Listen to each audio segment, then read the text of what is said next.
What is up, guys? Show Sports backing you with another video. And in today's video, we're going to talk about some trades that happened in the trade deadline that just ended about an hour ago. And I did not expect it to be this crazy. It was wild, and that's all I'm going to say about it. Let's just get into it. So I'm going to be breaking down these trades video by video. I won't be talking about like the small, minuscule trades. Like I know Glenn Robinson and Alec Burks was traded to the 76ers. I mean, that's cool.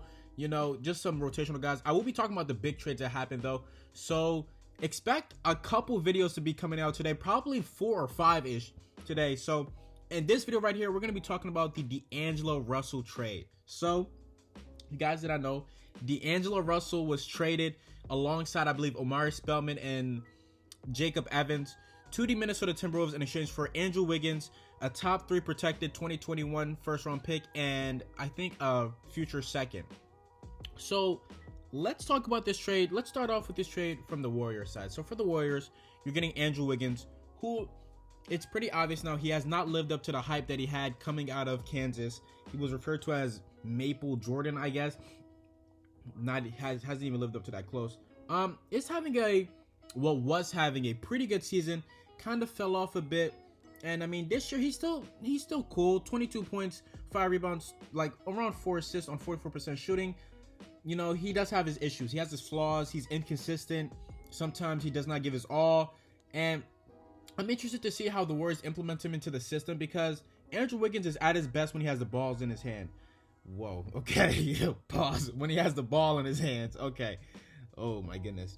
And on a team with Stephen Curry, even Draymond Green, I don't know if he's going to have the ball in his hands a lot. He's probably going to be a kind of stand in the corner type guy maybe, and I don't know if that suits him well, especially considering that he's not even a good shooter at all. But I mean, the Warriors, I think if there's one place that could definitely help to turn his career around, it's probably Golden State. He's going into a winning environment, a team with Steve Kerr, who is a creative coach. You know, I don't know how people say he's a bad coach. That doesn't make sense to me. But Steve Kerr is a top of the line coach, and playing alongside Stephen Curry and Klay Thompson, those guys are going to be taking, you know, the pressure, offensive pressure away from you, as opposed to playing in Minnesota with Karl-Anthony Towns, and that's really it. And then Draymond Green is a good facilitator. He can probably find you. And then whoever the Warriors drafted their top pick this year, whether it be James Wiseman, whether it be maybe Anthony Edwards, I don't know. But I think he'll do good, I guess, in Golden State. Yeah, I don't know. I think he'll hopefully. I'm really hoping that he does, you know, turn his career around. I think Andrew Wiggins, I've been like sticking through him. I haven't given up on him yet. He's only 24. The contract is huge though, but you know, hopefully he can turn around. It would be like an Timberwolves type thing if Andrew Wiggins goes to Golden State and he immediately becomes like a 25-5 per game like guy. You know, that'd be crazy. But let's move on to the Minnesota Timberwolves. So they got D'Angelo. Oh, actually, before I even go, let's talk about the picks first. So the pick is 2021, top 3 protected, and I believe if it falls outside of the top 3, obviously the Timberwolves get it, and then it becomes unprotected in 2022. Now we're supposed to have 2021 is supposed to be like an insane draft. You got Chad Cunningham, Jalen Green, Jonathan Kuminga, Evan Mobley. There's a lot of good guys in that draft. So depending on where the Timberwolves finish, or where the pick finishes, could benefit the Timberwolves or the Warriors. But yeah, now let's talk about this from the Timberwolves side. I love this trade for the Minnesota Timberwolves.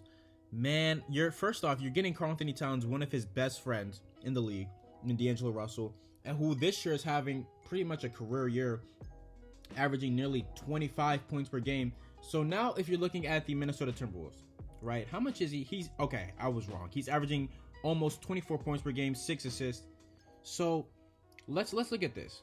You're getting a guy who's 23, and I think Karl-Anthony Towns is 23 also.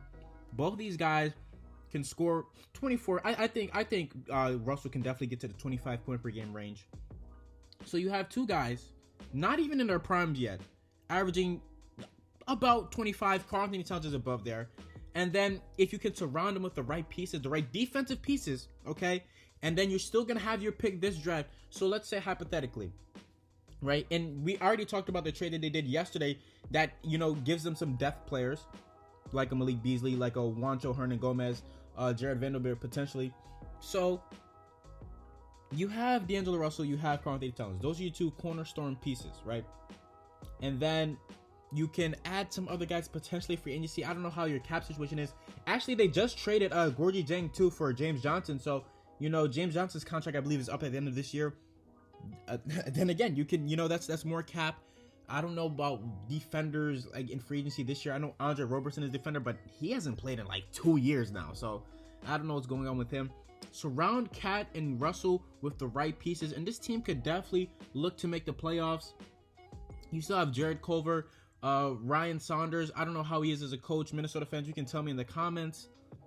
All in all, I think this is kind of a win-win for each side. I mean, you're looking at the Warriors. As I said, Wiggins hopefully can turn his career around, be impactful for you, and that pick could potentially land you maybe even a franchise player, depending on where, if it lands, you know, in the top 3. Looking at it from the Timberwolves, you're getting Cat happy. You know, you're bringing in a young 24, 25 point per game guy, and you still have your pick this year, which will be high, probably top 7-ish, where you can then get another impactful player, hopefully. It's looking up. It's looking up for the Timberwolves. Finally, you know, they've had some hard times, and look like those hard times will be behind them quite soon. But yeah, that's gonna do it for this video, guys. I hope you guys did enjoy. Please be on the lookout. I'm going to be releasing a lot of videos today, and yeah, it's So Sports, and I'm out. Peace.